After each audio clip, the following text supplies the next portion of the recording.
पहिलो हाँसो पहिलो बोल सब याद छ हिजोका बाछा आजको शून्यता साथ छ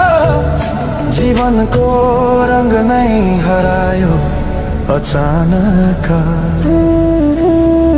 तिमी बिना बाँच्नु पर्यो कति कठिन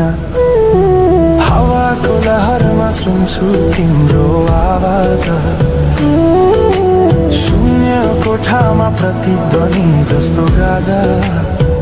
सम्झनाको बादल मनमा जम्छ रातको निद्रा फेरि कहाँ